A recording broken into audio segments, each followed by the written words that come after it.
Well, first of all, you're right that this is about the most indebted period in the history of the world.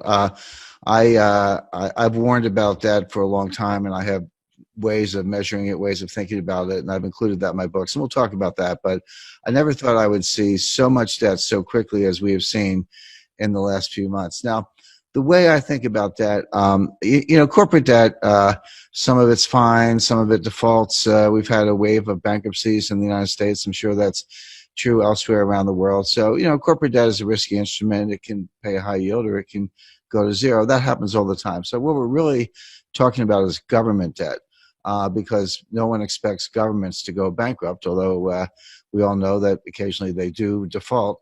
We've seen many cases of that, but certainly not the United States or the UK or Spain or France. No one expects any of those countries to default anytime soon. But the way I think about that is I use the debt to GDP ratio, because debt is not automatically a problem. It may be a problem or it may not be a problem. It all depends on how much income or output you have to service the debt. So just to give a simple example, let's say you have a credit card and you have a $50,000 balance on your credit card. You owe the bank $50,000. Is that a problem? Well, if you make $20,000, it's a big problem. You're probably going to go bankrupt.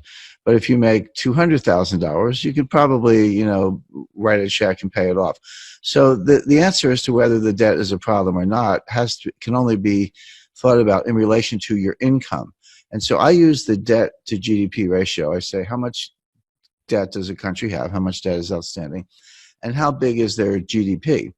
And when you use that ratio, if you're at, say, 30% or even 40%, that's a comfortable ratio. Yes, you have some debt, but you also have, say, a strong economy and your ability to service the debt by collecting taxes or other sources of revenue is very reasonable, and that debt level is sustainable. But when you get up to 60%, 60% happens to be the level under the Maastricht Treaty, where the members of the European Union are not supposed to have debt in excess of 60% of their GDP. Now, many of them do. I'm not saying this is a hard and fast rule, but that's where Angela Merkel gets a little bit upset when you're above 60%. And Spain and France and some other, Italy certainly are above that threshold. But there's another threshold that's important, which is 90%. And 90% comes out of the research of Ken Rogoff and Carmen Reinhart, who are both Harvard professors, although I read just the other day that Carmen Reinhart has been appointed chief economist of the World Bank. So she's going to be in a position to actually, not just come up with theories, which are good ones in her case, but actually implement policy. But they've done an enormous amount of research. They had this book, this time it's different, but beyond the book, they've had many academic papers by the National Bureau of Economic Research, et cetera. And what they've shown in developing markets, developed markets throughout the 20th century, recently in the distant past, no matter where they look, once a country gets above 90% debt to GDP, a couple things happen. Number one, debt is no longer productive. The idea of borrowing is I'll borrow $1. I'm going to do something with that money. Huh? Yeah, I'll borrow the $1, I'll spend the $1, but I'll get $1.20 of GDP because I'll spend it on something, but then the recipient, he'll spend it, and then someone else will spend it, and by what's called velocity, or the turnover of money, you'll actually get more than you borrow. That's Keynesian economics, very simplified version of it. But what Rogoff and Reinhart have shown is once you get past 90%, that's no longer true. You borrow $1 and you spend $1, but you might only get 90 cents or 80 cents of GDP. In other words, you reach a point where you cannot borrow your way out of debt. You cannot borrow your way to get enough productivity to get out of debt. And then you're sort of in a doom loop or a death spiral. Well, I mentioned 30% is comfortable, 60% is a problem in Europe, 90% is this critical threshold. The United States today is at 106%. But we are very rapidly moving to 120%. When you take the additional $5 trillion of new deficit spending that the Congress has approved and put that on top, and bear in mind, the GDP has gone down, right? So your denominator is shrinking, your numerator is going up, which means the fraction is going up, and now the debt is well in excess of 100%. It's actually coming into 120%. So all of a sudden, the United States starts to look like Italy, or for that matter, Lebanon or Japan, which is the highest of all.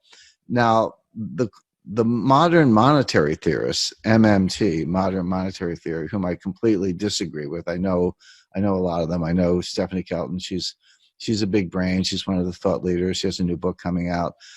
They say, so what? They say it doesn't matter. That you can take your debt to GDP ratio to not only 100%, but 200%, or in theory, even 300%. It just doesn't matter for two reasons. Number one, you can always print the money to pay off the debt. By the way, everything I'm talking about does not apply if you're borrowing in a different currency. If you're Argentina and you print, pesos, but you're borrowing in dollars, that's a problem because you can't print dollars. But of course, the United States can print dollars. The ECB can print euros. Bank of Japan can print yen. And if that's the currency of your debt, just print up the money. What's the problem? And they have other solutions. If inflation starts to take off, just raise taxes. I'm not so sure about that. You borrow yourself into oblivion, you get inflation, and you think you can tax your way out of it. That doesn't sound like a very good way to go. But the bottom line is that all the countries, starting with the United States, but all the major developed countries, are now in these sky high and rising debt to GDP ratios. Now the question is, what's going to happen next? Interest rates are extremely low. The central banks have made them low. So the debt service is not that great. The debt is huge. But if you're only paying, a fraction of 1%, it's not as if you're incurring a lot of interest expense, which of course adds to the deficit. So that's the first thing. We don't have inflation. People who say that, the money printing that the central banks are doing to buy the debt, which they are, is inflationary. That's not true. That's a kind of gross misunderstanding. Comes out of Milton Friedman, et cetera. It's not true. What does cause inflation is velocity, which is the turnover of money. People lose confidence in money and they spend it, and someone else gets it and they spend it. Everyone's spending it because they want to run into hard assets, land, gold, silver, fine art, real estate, et cetera, or just buy a car because they think the price is going up, or a refrigerator, whatever it is. If you get that kind of velocity, inflation can happen very quickly. And we saw this in the late 1970s. So the real warning is not that any of these countries are going to default on their debt. They're not going to default on their debt because they can print the money. The danger is inflation. Now, if you said, do I see inflation right now? Absolutely not. We're going to see deflation, which is a different kind of danger. Deflation causes debt defaults because Japan has been trapped into that for 30 years. Yeah, and Japan's been in a depression, in my view, since 1990. My view, the U.S. has been in a depression since 2007. We're in our second lost decade. Japan's entering their fourth lost decade. But it's as if all the countries in the world are getting more and more like Japan. I had a meeting with Saki Kabara-san. He was very famous in the 1980s. He was known as Mr. Yen. He was an assistant finance minister in Japan, but he was called Mr. Yen. But very smart guy, very nice guy. And I confronted him on this. I said, Saki Kabara-san, your debt keeps going up and your debt to GDP ratio is sky high and your GDP is kind of flat. And he said, yes, but you're missing one thing. He said, our population is going down, which is true. So on an overall basis, they're flat, but on a per capita basis, their GDP is actually outperforming. So I said, so the logic of that is someday there'll be one person left in Japan and she will own the entire country and be the richest person in the world. That's sort of the most debtor person in the world. Right, exactly. But they'll have a lot of land and property. They have the imperial powers to go with it. But that's the reductio ad absurdum. But he was technically correct. Their per capita performance is better than their. Let me ask you a question. I'm seeing that what you're being deploying is like a machinery with fuel with steam, and the steam has to go out somehow. Right. You're saying that the U.S. and Europe, they're not going to default. They're going to face inflation, but now the problem is deflation. And correct. My question is, since we are based in Argentina, we have faced several episodes of inflation. Now we are devaluing the currency, but we publish in all Latin America. We publish in Chile, in Peru, in Mexico, Colombia, whatever. Ecuador is facing a probable default as well. Chile has just borrowed 25 billion to the IMF, which Right. and Chile was like the best student of the classroom, and now it's facing problems. My question is, since that now the U.S., for instance, is getting into a deflation, or it might be getting into a deflationary process, how this affect or would affect our economies? Well, it's very bad for Argentina, and here's why. If you, or Chile for that matter, if you borrow in dollars and then we have deflation, what does that mean? It means the value of cash is going up, but it also means the value of the debt is going up. So even if you have very low interest rates, which we do, when you borrow in dollars and the dollar is worth more, that's what deflation is. Your dollar is worth more. That means your debt is also worth more, meaning you owe more debt in real terms. The nominal debt's the same. So if you borrow 100 million, you owe 100 million. That doesn't change. But if you have deflation, so that the 100 million is actually more valuable. See, people, this hasn't happened since the 1930s. People don't understand. No one alive has really lived through a strong deflationary period. A lot of us have experience with inflation. We had it in the United States in the late 70s, and you're right, Argentina has had it on multiple occasions, and we can name other countries. People have a sense of what to do in inflation, but no one alive has experienced serious deflation since the 1930s.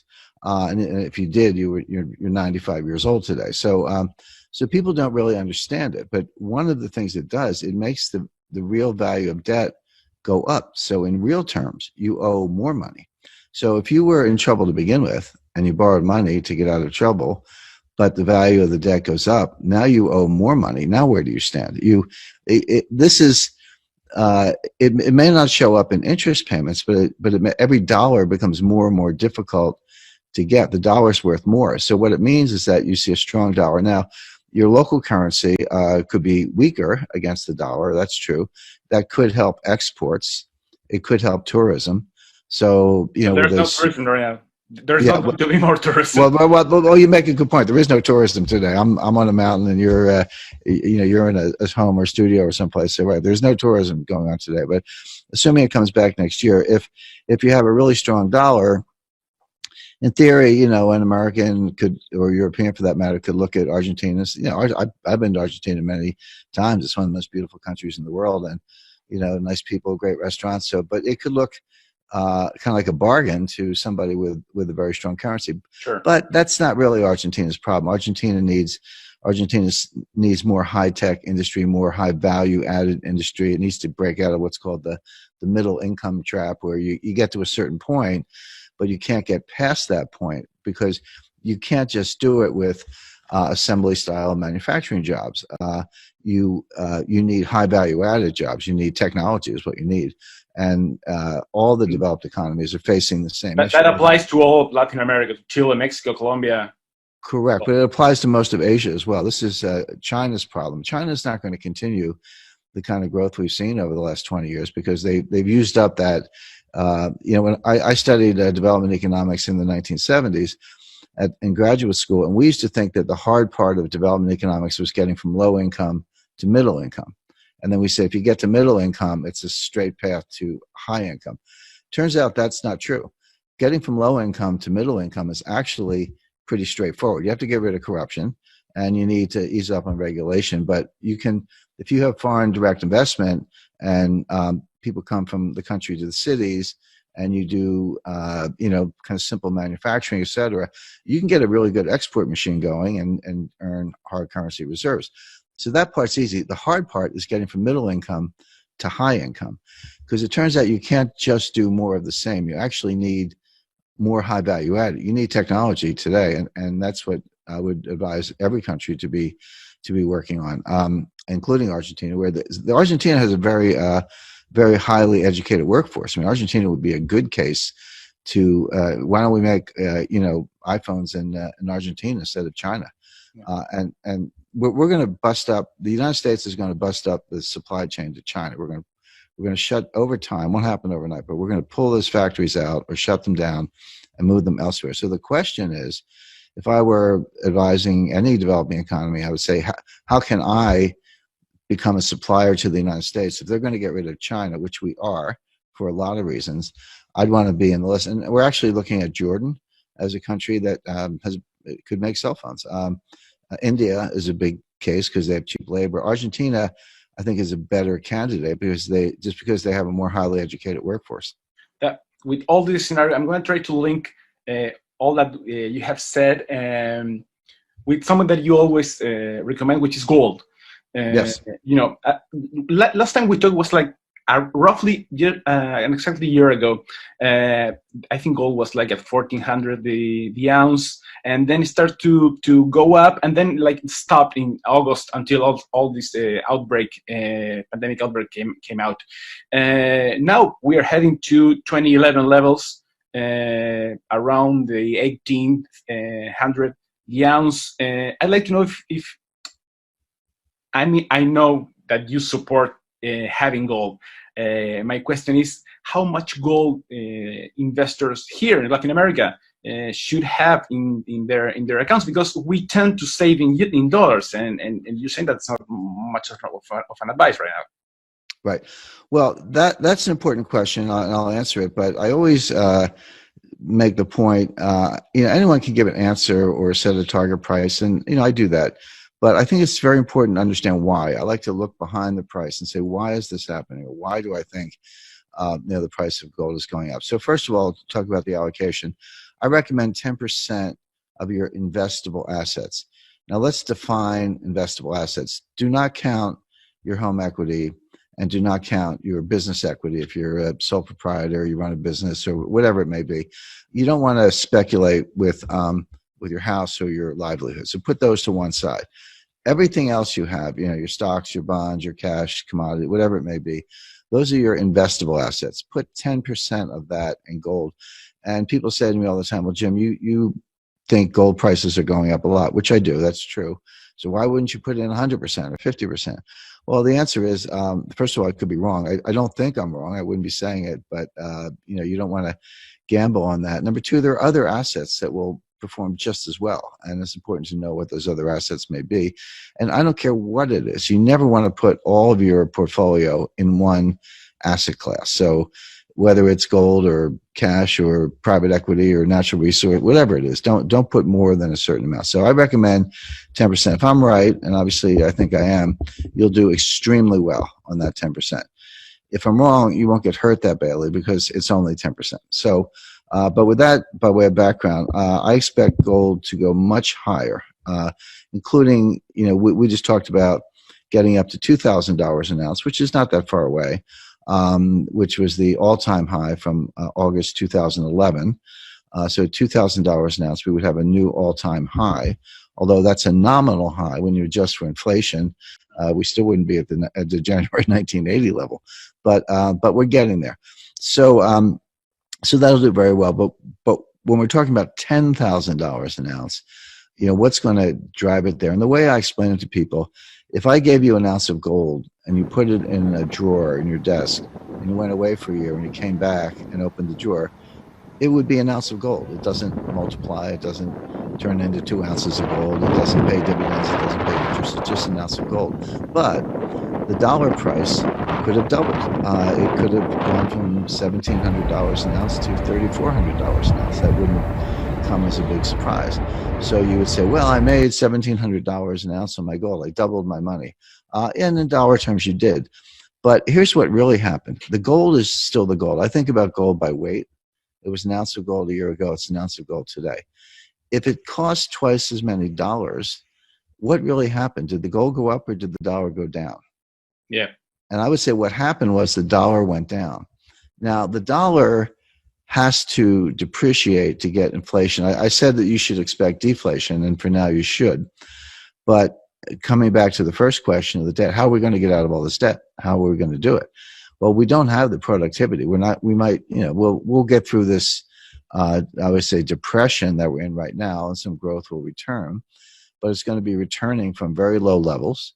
We're not going to get back to the 2019 levels of output until 2022, in my view. It's going to be the better part of 2 years, if we're lucky, to get back to that level of output. But from the bottom, you'll have some decent decent growth numbers, but not enough to defease the debt, not enough to deal with the debt to GDP ratio that we talked about earlier. So how do you get rid of that debt? The answer is inflation. So I just said that we're going to experience deflation, which we are. But the solution to the debt is to have inflation, which is coming, but not yet. So how do you get from deflation to inflation? Well, central bankers don't know how to do it. They don't. They've been trying to get inflation for 12 years, and they can't do it. They never hit their target.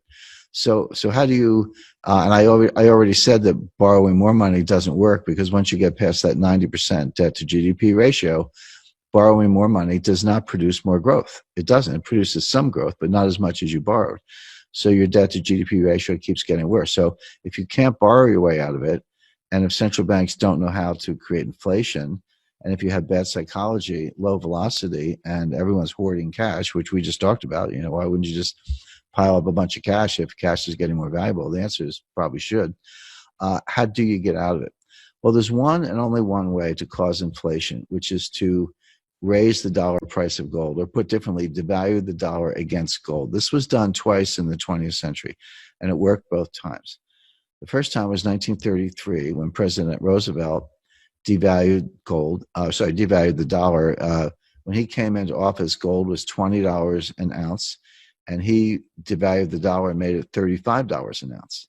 That was a 75 increase. Now, this was in the middle of the greatest deflation in American history. But what went up? The only thing that went up was gold. But he did it because he wanted everything else to go up. Nothing happens in a vacuum.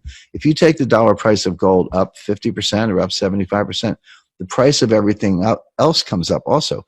Gold at even $5,000 an ounce, that's the world of $400 a barrel oil, $20 a pound copper, etc. The price of everything goes up. So the way to devalue the dollar and get inflation is not with currency wars. Devaluing the dollar against the euro doesn't do you any good, because then they'll devalue the euro. So all the currencies are in the same boat: dollars, euros, yen, Swiss francs, sterling. Unless you're a currency trader or you're in the export business, don't pay any attention to that, because it doesn't matter. They're just going to go up and down against each other. How do you devalue all currencies at the same time? How do you do that? If you're measuring in currencies, it's a mathematical impossibility. If one goes down, the other one has to go up. But there is one way to do it, which is against gold, because gold can't fight back. Gold doesn't join the currency wars, and you can devalue all the currencies against gold. That will give you the inflation. That will solve the debt problem.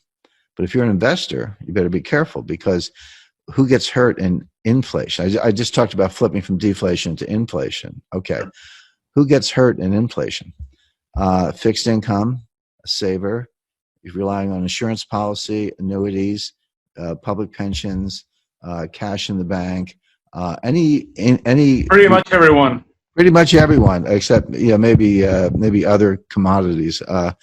But yeah, everyone gets hurt. So this is very tricky. Right now, cash is a good asset, and gold is a good asset, because we're in a period of deflation. But that's going to flip. But cash won't be a good asset. Correct. So what you have to do, you have to be very nimble. I give these kind of recommended portfolios, and then people see me 2 years later, and they say, Jim, that didn't work out. And I said, well, weren't you a subscriber? Weren't you paying attention? I told you a year ago that the time had come to flip. And that's why you have to be a regular reader of the newsletters, because our job is to point out these signals. Our job is to inform the readers when the deflation is getting ready to switch to inflation.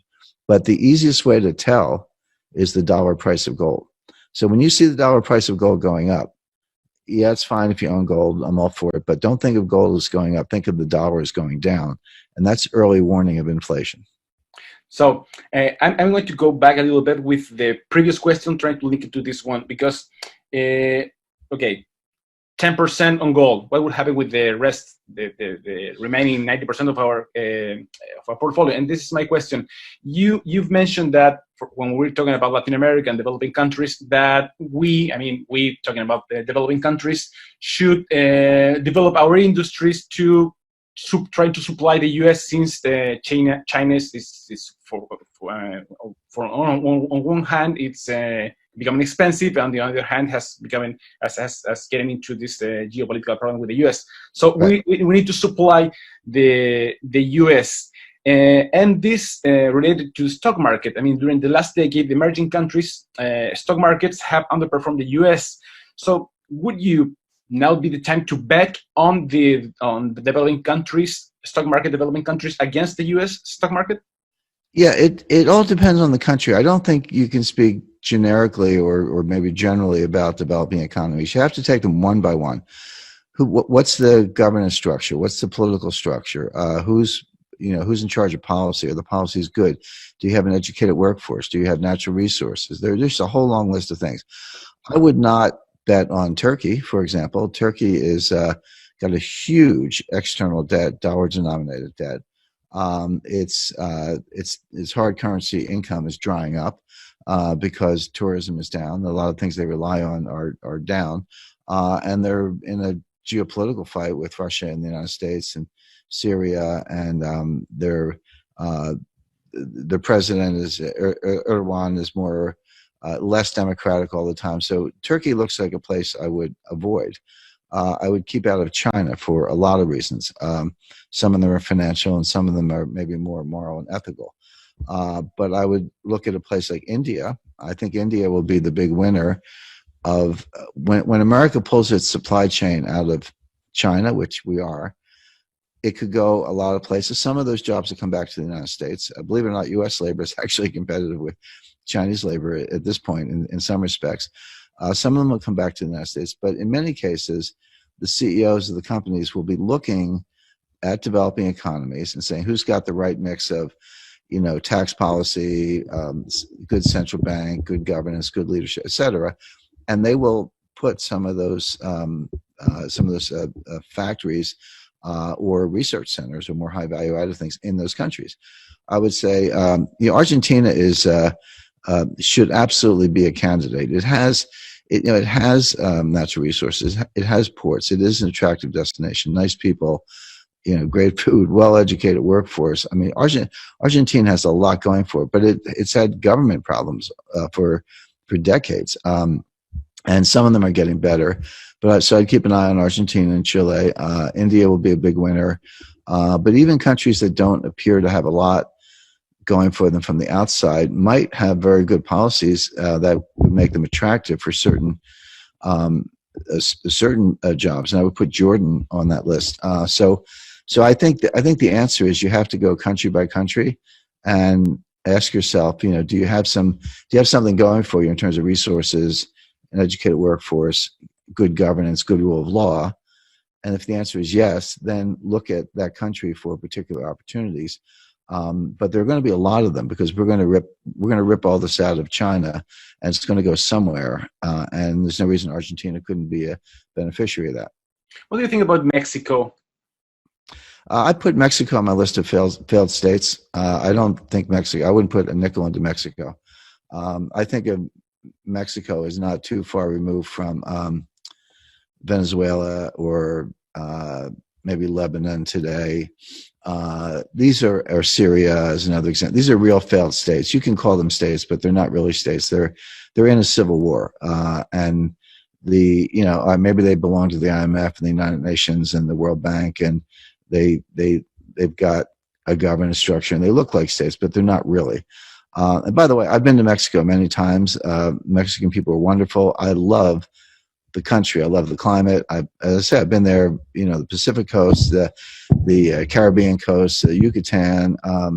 So I'm a big fan of Mexico, but I'm also an analyst and a realist, and I know what's going on. And the Mexican government estimates that they only really control about 30% of their territory. That 70% is under the control of the cartels. When I say cartels, I mean the government has sent troops in, sent the army in, and the army's been defeated in pitched battles with the Zetas and other cartels. So, and if you happen to live in one of those areas, so let's just say you're a civilian, you don't want to be in the drug business, or you don't want to be corrupt. Well, they'll kill you. So, so everyone ends up being in the drug business, and you'll probably get killed anyway. So, I regard Mexico as a failed state, and I wouldn't put any investment there. Okay, and the other country in the region I'd like you to highlight is it's Colombia. We have several new readers there. Yeah, Colombia, I think is I would put it in the positive category, like India, Argentina. I mean, Colombia and Argentina are much richer than India on a per capita basis. I understand that they're further along in terms of development, but Colombia is like Argentina in the sense that they've had a lot of problems in the past, but they seem to have put those behind them, and they seem to be on a very good path. And so I would be if you said I could take a certain portion of my portfolio and look at well-run companies in Colombia, Argentina, I would say, yeah, that's a very, and India for that matter, that's a very interesting portfolio. Absolutely. Well, thank you. Our analysts will have a little bit of homework to do getting Good. into that. And I'd like to go to something that I mentioned at the beginning, and it's linked with the several topics that we've been discussing. It's cryptocurrencies. I mean, when Yep. you were describing gold, and you're saying an ounce is an ounce, doesn't pay interest. It's like I was thinking in Bitcoin. What do you think Yep. about cryptocurrencies in general, instead about Bitcoin in particular? Well, the number one cryptocurrency in the world is the U.S. dollar. And when I say that, people kind of think, what are you talking about? But the U.S. dollar has been, U.S. Treasury notes, for example, have been digital since the early 1980s. The last time anybody had kind of a paper Treasury note that they could wave around was the early 1980s. So the dollar, yeah, you might have a few dollars in your pocket for whatever, just local, what we call walking around money. But the overwhelming majority of all dollar transactions are digital, and all that message traffic is encrypted. So the dollar is the number one digital cryptocurrency. Now, the records are not kept on a blockchain, but why do you need a blockchain? Dollars issued by the United States, the United States Treasury and the Federal Reserve keep very careful records of who owns what Treasury bonds and what the bank balances are, and you have the clearinghouse and the Fedwire, and for that matter, SWIFT in Belgium. And so it's not as if there are a lot of disputes about which bank owns which deposit. That it's not impossible, but that almost never happens. As far as Bitcoin, my problem with Bitcoin, I don't like Bitcoin. I don't think it has. It doesn't have a use case other than terrorists, tax evaders, pornographers, certain classes of criminals might find it useful, although there are other cryptocurrencies as well. But it's something that, if millennials or Generation Z want to gamble a little bit, I prefer roulette. I like to go to the casino. But if you want to gamble a little bit, sure, Bitcoin, have some fun. But I don't see that it has any future. Now, blockchain technology is different. You have to separate the cryptocurrency and the blockchain. Blockchain, as a way to design systems, has a very bright future, and people are finding new uses for it all the time. So you're going to see more and more transactions, whether it's deeds to your house, stock ownership, bond ownership, any kind of transfer you can think of, inventory management will migrate to blockchains, and you'll have what's called a permissioned blockchain. Bitcoin is not a permissioned blockchain. Anybody can mine a Bitcoin. You could go to our computer with some off-the-shelf software. We can mine a couple of Bitcoins and sell them to somebody. You don't need permission to do that. But a permissioned blockchain is where you actually do need permission. It's like joining a club. So I'll make up an example, all the soybean producers in the world could join a club and have a permission blockchain to keep track of soybean sales and purchases and shipments, and that could be a very effective system and a very efficient system, and you would sort of decentralize the trust component. In other words, who's going to actually keep the records? So yeah, the blockchain will be around more and more, and but these cryptocurrencies will never displace any of the major reserve currencies, because the central banks won't let it. They'll destroy the cryptocurrencies. So very careful with cryptocurrencies. Yeah, and who needs it? You can just buy gold. Okay, so we're here with Rickards, and the last question to wrap up a little bit. It's quite general, and after this, I would like you please share your thoughts and say something to our readers. What do you say that are the main lessons that we can take from all of this mess? Well, a couple. Number one, if you had the allocation that we've been talking about, if you had 10% in gold, you've done very well. Gold has gone up, well, since 2015, it's gone up 70%, but even if you just go back a year, it's gone up about 40%. So gold has performed very well. Cash has done well. You don't get a big yield on cash, but when you're facing deflation, cash is more valuable. But the important thing about cash is you didn't lose anything. If you were in the stock market, you lost money. If you had cash, you did not lose money. You've still got the same amount of cash, which means that if you see bargains, if you there's a good company and the stock's been beaten down 20 or 30%, I'm not saying rush out and buy stocks, but you might want to. You might want to look at particular companies. So, and we've also recommended land, income producing land. Now that's in some sectors, say top tier city, top tier buildings, that has suffered because a lot of people are just not paying the rent. We've seen in the U.S. retail sector, J. Crew filed for bankruptcy, J.C. Penney filed for bankruptcy, Pier 1 is going out of business. Neiman Marcus, big department store, filed for bankruptcy, and they're shutting stores everywhere. So that wouldn't be particularly good. But if you had single-family housing or other or farms, for that matter, you could have done very well. About farming.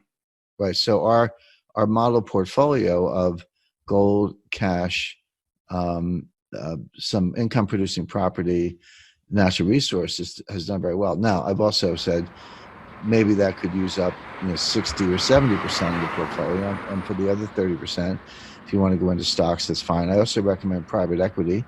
Private equity where you actually know the owner, you know the person who started the company.